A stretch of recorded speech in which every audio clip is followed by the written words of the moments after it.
صحابی نے اپنے بچے کی شادی پر اپنے گھر میں لائٹنگ نہیں کرائی، لیکن آپ کو دنیا کا کوئی عالم یہ فتویٰ نہیں دے سکتا کہ لائٹنگ کرانا حرام ہے۔ آپ شادی کے موقع پہ ساری گلی سجا لو، آپ ساری چھتوں پہ لائٹنگ کرا لو، کوئی آدمی یہ آپ کو فتویٰ نہیں دے سکتا کہ شادی کے موقع پر لائٹنگ کرانا جائز نہیں۔ کبھی سنا ہے آپ نے کسی سے؟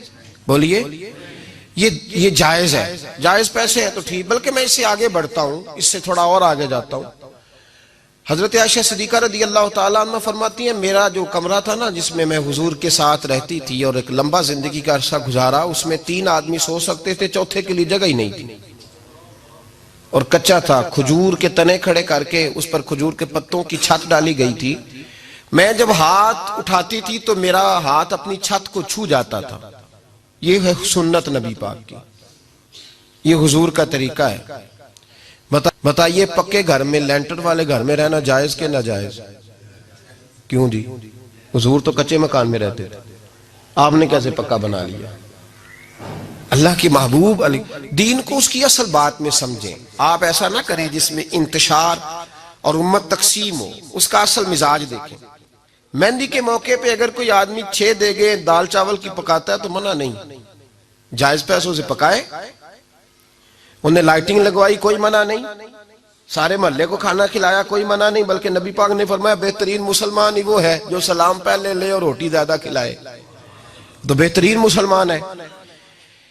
ناجائز کیا ہے؟ ناجائز ہے شادی کے موقع پر بینڈ باجا بجانا، اس میں رقص کرنا، اس میں بھنگڑے ڈالنا، عورتوں مردوں کا اختلاط ہونا، عورتوں کی مووی بنانا، یہ چیزیں ناجائز ہیں۔ تو جو ناجائز ہے اس پہ پابندی لگائی جائے گی، جو جائز ہے اس کے بارے میں یہ کہا جائے گا کہ بھائی احتیاط کی جائے، سنت کی طرف دیکھا جائے تو بہتر یہی ہے۔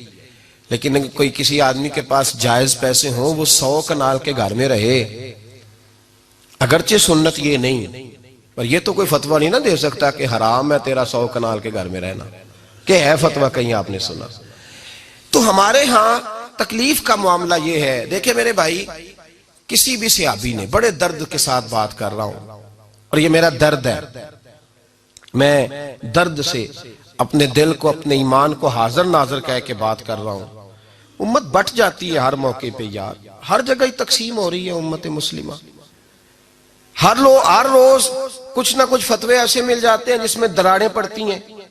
کسی صحابی نے کسی مسجد کے اندر اشتہار چھپوا کے اعلان کرا کے درس قرآن کرایا ہے کبھی؟ سیرت النبی کا جلسہ، ختم بخاری، مدرسے کا دستار فضیلت کا جلسہ، آپ نے اشتہار پڑھے ہیں نا یہ سارے مکاتب فکر کے، ہوتے ہیں کہ نہیں ہوتے؟ کسی صحابی نے اس طرح، وہ تو روز درس قرآن دیتے تھے، لیکن اس طرح اشتہار چھپوا کے، پوسٹر لگا کے، اور مصر سے کسی صحابی کو اسپیشل بلوا کے یا یمن سے بلوا کے مسجد کے اندر کبھی درس قرآن کے اجتماعات کرائے، سیرت النبی کے جلسے، ختم بخاری کے؟ او بھائی یہ ساری چیزیں حضور کے صحابہ کی سنت سے مروجہ انداز میں ثابت نہیں۔ مجھے بتا میرے بھائی، میں درد کے ساتھ تجھ سے سوال کرتا ہوں کہ سیرت النبی کے جلسے میں تو پشاور سے مولانا بلائے، پنڈی سے بلائے، تو گجرات اور کراچی سے لوگوں کو بلا کر کے اگر سیرت کا جلسہ کرائے، اور تو اس میں ایک آدمی کو کراچی سے بلوایا جا رہا ہے تو تو نے اس کو 20,000 کی ٹکٹ بھی دی، اور اشتہار پہ بھی جلسے پہ خرچ ہوا، پھر لنگر بھی پکا، کھانا بھی تو نے کھلایا، نہ تجھے کوئی بیوہ یاد آئی، نہ تجھے کوئی مسکین یاد آیا، نہ تجھے کوئی غریب یاد آیا؟ حالانکہ کہنا چاہیے تھا نا یہ جو ₹1,00,000 لگ رہا ہے کسی بیوہ کی خدمت کر دینی چاہیے، یتیم کو دے دینا چاہیے۔ درد کے ساتھ بات کر، سوال میرا یہ ہے کہ وہی کام جو سیرت کے جلسے میں ہوتے ہیں، پہلے تلاوت ہوتی ہے، پھر نعت ہوتی ہے، پھر کسی عالم کا بیان ہوتا ہے، وہی کام صرف نام بدل کے کیا جائے، عید میلاد النبی نام رکھا جائے صلی اللہ علیہ وسلم۔ یہ میں آپ کے ذہنوں پہ دستک دے رہا ہوں، تقریر نہیں کر رہا، صرف دستک دے رہا۔ او بھائی دیکھو، ایک آدمی وہی کام نام بدل کے کرے تو جائز ہے، اور اگر اس میں نبی پاک کے میلاد کا نام رکھ لیا جائے یا نعت کا نام رکھ لیا جائے تو پھر مجھے اجازت دے میں تجھ سے سوال کروں کہ صرف تجھے حضور کی تعریف پوری لگتی ہے؟ پھر مجھے اجازت دے کہ میں تجھ سے پوچھوں کہ صرف تجھے نعت اچھی نہیں لگتی؟ پھر مجھے اجازت دے کہ میں تجھ سے پوچھوں کہ تجھے صرف رسول اللہ کے قصیدے اچھے نہیں لگتے؟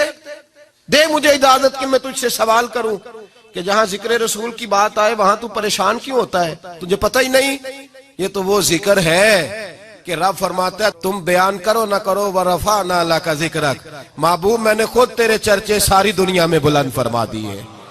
اور نبی پاک نے پوچھا حضرت جبریل سے کہ چل جبریل تو بتا میری امت کو پتہ چلے رب نے میرا ذکر کیسے بلند کیا ہے؟